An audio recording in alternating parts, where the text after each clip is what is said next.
묘지에 비석이 세워진 지 3년째 되던 해 땅속에 묻혔던 사람이 되돌아왔습니다. 가족은 남자를 떠나보낼 때 두 눈으로 직접 마지막 길을 함께했고 심지어 사망 당시 유전자 분석 결과까지 있었기에 의심의 여지는 없었죠.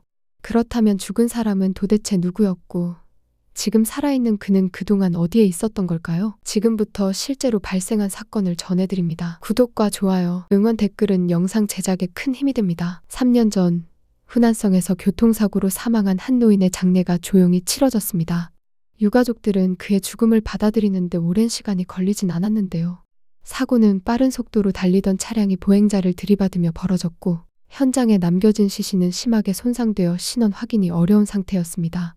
당시 경찰은 사망자의 신원을 파악하기 위해 주변 실종자 정보를 조회했고 마침 사고 지점 근처에 거주하던 마지샹이라는 남성이 몇 년째 행방불명이었던 상황이 겹쳐졌습니다.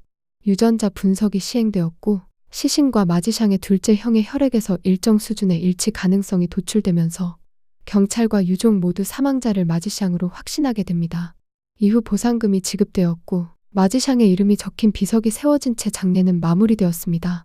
그렇게 시간이 흐르고 아무도 이 사건을 다시 들추지 않을 것처럼 보이던 어느 날 후난성 내의 한 노인이 노숙자 복지시설로 이송되며 이야기는 다시 시작됩니다. 그는 흐트러진 옷차림과 다리를 저는 걸음으로 경찰에 발견되었고 임시 보호소로 옮겨진 뒤 자신의 신상을 정확하게 진술하기 시작했습니다. 직원들은 그의 말을 바탕으로 정보 조회를 시작했고 몇 분도 지나지 않아 화면에 뜬 결과의 당황함을 감추지 못했습니다. 그의 이름은 마지샹. 이미 사망 처리된 인물이었고 가족들에게 보상까지 지급된 상태였습니다. 무엇보다 놀라운 점은 눈앞의 노인이 단순히 정신이 혼미한 불황자가 아니라 또렷한 인지와 기억력을 지닌 상태였다는 사실이었습니다. 그는 자신의 이름과 주소를 분명하게 말했고 시설 직원들조차 혼란에 빠질 수밖에 없었습니다. 노인의 진술을 바탕으로 내부 확인이 시작됐고 곧바로 하나의 사실이 드러나는데요. 그의 주민등록이 이미 3년 전에 말소된 상태였고 이는 보통 사망하거나 실종 상태가 일정 기간을 초과할 때 가족의 신청을 통해 진행되는 절차였습니다. 이에 시설 측은 즉시 마지샹의 가족과 연락을 시도했으며 어렵게 연결된 둘째 형은 처음엔 전화를 장난이나 사기쯤으로 받아들였습니다. 죽은 줄만 알았던 동생의 이름이 다시 등장한 것이 쉽게 납득되지 않았고 그는 오히려 직원에게 정색하며 전화를 끊으려 했습니다. 그러나 시설 측은 마지샹이라는 이름과 고향 주소, 과거 형제관계 등 구체적인 진술을 언급했고 그제야 그는 동요하는 기색을 내비쳤습니다. 그는 동생이 이미 장례까지 마쳤으며 자신이 모든 절차를 직접 처리했다고 말했습니다. 이야기를 들은 시설은 신중한 판단 끝에 마지샹을 직접 고향으로 데려가 사실 여부를 확인하기로 결정했고 이내 경찰과 함께 그를 후난성 샹타년의 마을로 데려가는데요. 도착한 직후 마지샹은 마을 입구에서 자신을 향해 다가오는 마을 사람을 보며 다정하게 손을 흔들었고 상대방은 당황한 표정으로 그를 쳐다봤습니다. 간단한 대화를 주고받는 사이 마을 사람은 그가 3년 전 장례를 치른 바로 그 사람이라는 사실을 인정하게 됩니다. 곧장 소식은 마지샹의 가족에게 전달되었고 마지샹은 오랜만에 고향 마을로 돌아오게 됩니다. 그의 귀환 소식은 삽시간에 퍼졌고 마을 사람들은 놀라운 반, 의심 반의 얼굴로 그를 보기 위해 하나둘씩 모여들었습니다. 오랜 세월 그의 죽음을 믿어 의심치 않았던 가족들 또한 처음엔 눈앞의 인물이 진짜 마지샹인지 확신하지 못한 채 거리를 두었지만 시간이 흐르며 그의 말투, 표정, 기억력 등을 통해 조금씩 받아들이게 됩니다. 가장 당황한 사람들은 다름 아닌 형제들이었고 특히 둘째 형과 형수는 3년 전 사고 당시 경찰로부터 직접 유전자 분석 결과를 전달받았던 당사자들이었습니다. 그들은 그 시신이 분명 마지샹일 수밖에 없다고 믿었고 높지 않은 금액이었지만 보상금까지 수령한 뒤 묘지를 직접 조성했기에 지금 벌어지고 있는 일이 이해되지 않았습니다. 그렇기에 마지샹이 나타났다는 사실은 반가움보다도 혼란과 의심을 먼저 불러일으켰으며 당사자인 마지샹 역시 자신이 묻힌 무덤 앞에 섰을 때 깊은 침묵 속에 오랜 시간 서 있었습니다. 형수는 당시 시신의 상태가 너무 훼손되어 얼굴은 알아볼 수 없었지만 키와 체형이 마지샹과 유사했다고 밝혔는데요. 경찰도 섣불리 단정하지 않고 과학적인 절차를 통해 유전자 분석을 의뢰했고 마지샹의 부모가 이미 고인이었던 탓에 둘째 형의 혈액을 비교 시료로 사용했습니다. 결과는 배제할 수 없다는 표현이 포함된 일정한 유사성을 보이는 분석 결과였고 이 결과는 곧 마지샹이라는 신원으로 시신을 확인하는 결정적인 근거가 되었습니다. 당시 가족들은 이 분석 결과를 전적으로 신뢰했고 그렇게 장례는 치러졌으며 보상금 15만 위안 한화 약 3천만 원도 수령하여 묘지와 장례 절차에 사용되었습니다. 하지만 지금 눈앞의 현실은 이 모든 확신을 흔들고 있었고 형제들은 당황함 속에서 마지샹에게 지난 세월 동안 어디서 무슨 일이 있었는지를 물었습니다. 마지샹은 집을 나선 것이 단순히 담배를 사러 간 것이었다고 말했는데요. 이후 길을 잃은 채 헤매던 도중 누군가의 손에 끌려가게 되었다고 설명했습니다. 그는 정신이 또렷하지 않은 상태였으며 어려서 병을 앓은 후유증으로 감정이 불안정했고 순간의 혼란 속에 자신도 방향을 잃었다고 말했습니다. 그렇게 끌려간 곳은 외딴 지역의 불법 벽돌 공장이었고 그곳에서 그는 이름도 모르는 다른 사람들과 함께 하루 종일 흙을 나르고 벽돌을 옮기는 일을 반복했습니다. 급여는 없었고 식사도 하루 한 끼에 불과했으며 본인의 상태 때문에 가끔 기절하거나 멍한 반응을 보이면 관리자는 그를 쓸모없는 사람이라며 구타하거나 방치하기 일쑤였습니다. 결국 어느 날 그 공장에서도 쫓겨났고 이후 거리에서 밥을 구걸하며 떠도는 생활을 이어갔습니다. 그의 기억은 단편적이었지만 몇몇 도시의 이름과 특정 시기의 계절 감각은 남아있었고 이는 그의 말이 꾸며낸 것이 아님을 보여주는 간접적인 증거가 되었습니다. 그리고 어느 날 후난성 헝양의 버스터미널 근처에서 그를 발견한 경찰이 보호 조치에 나서며 지금의 시설까지 오게 된 것이었습니다. 마지샹의 말을 들은 가족들은 한동안 말을 잇지 못했고 형제들은 예상하지 못한 고통의 시간을 떠올리며 미안함과 당혹스러움을 감추지 못했습니다. 하지만 사건은 여기서 끝이 아니었고 경찰은 마지샹이 살아있음이 확인된 이상 3년 전 장례를 치른 시신의 진짜 신원은 누구인지 다시 규명해야 했습니다.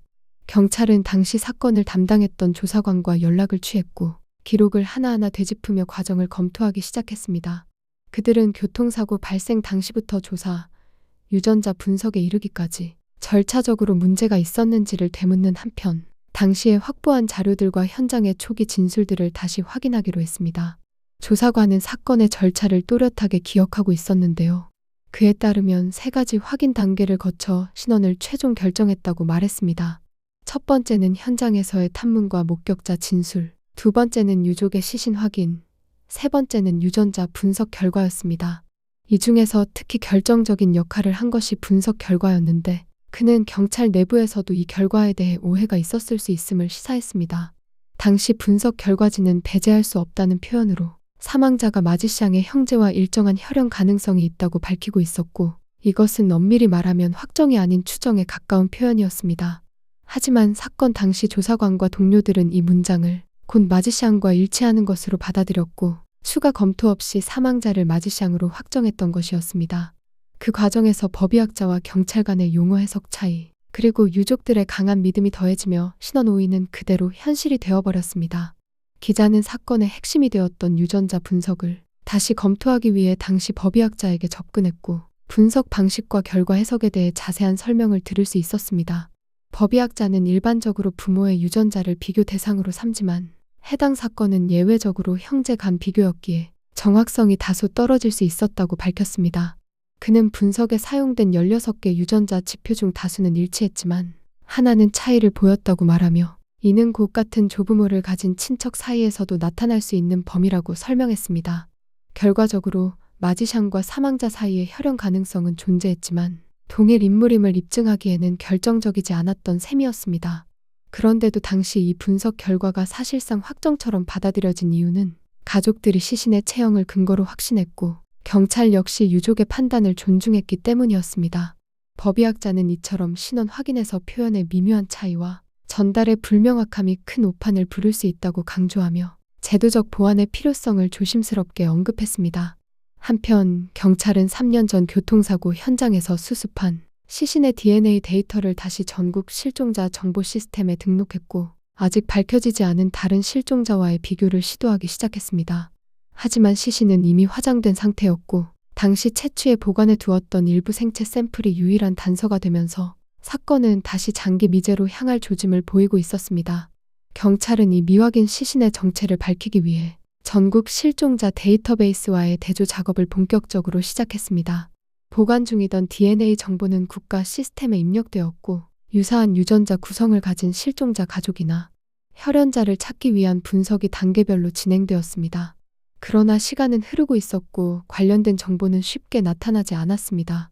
마지샹의 사건이 세상에 알려지며 일대 지역에서 큰 화제가 되었지만 진짜 시신의 정체는 여전히 어둠 속에 머물러 있었고 경찰은 반복적으로 대조를 이어가며 단서를 좁혀갔습니다. 법의학자 역시 분석 결과를 바탕으로 사망자가 마지샹과 형제 관계는 아닐 수 있지만 사촌이나 다른 혈연일 가능성을 언급했으며 이는 마지샹 집안과 연결된 먼 친척일 수 있다는 가설로 이어졌습니다. 하지만 마지샹의 가족은 이 가설에 동의하기 어려웠고 주변 친척들 중 해당 시기에 실종된 이가 없었기 때문에 단서는 결국 다시 미궁으로 돌아가고 말았습니다.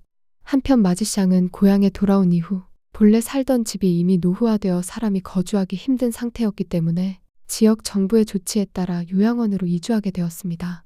수년간의 고된 생활로 인해 그의 신체와 정신은 모두 피폐해졌고 안정된 생활을 되찾는 데는 시간이 필요했지만 다행히도 그는 가족의 방문과 지역 사회의 도움 속에서 점차 안정을 되찾기 시작했습니다. 지역 언론은 이 사건을 단순한 오인 신원 사건이 아니라 제도와 절차, 정보 전달 체계의 결함이 불러온 비극적 결과로 보도하며 유사 사건 재발 방지에 대한 사회적 논의를 유도했습니다. 경찰은 분석 결과에 의존하되 그것이 단정이 아님을 분명히 인식하고 향후 유사한 상황에서도 반드시 다중 확인 절차를 거칠 것을 내부적으로 재정비하기로 했습니다. 마지샹은 비록 많은 시간을 거리에서 잃었지만 다시 가족과 함께할 수 있게 되었고 지역 사회도 그의 귀환을 조심스럽게 받아들이며 주변을 정돈해 나갔습니다. 하지만 그가 대신 묻혀있던 무명의 시신은 여전히 이름을 갖지 못한 채 기록 속 숫자로만 남아 있었습니다. 경찰은 그 시신의 유전 정보를 지속적으로 전국 실종자 데이터베이스에 상시 등록한 상태로 유지하며 혹시 모를 가족의 신고를 기다리고 있었습니다. 누군가가 언젠가 잃어버린 이름을 찾을지도 모른다는 희망은 사라지지 않았고 어딘가에는 아직 돌아오지 못한 또 다른 사람이 있다는 사실만은 분명했습니다.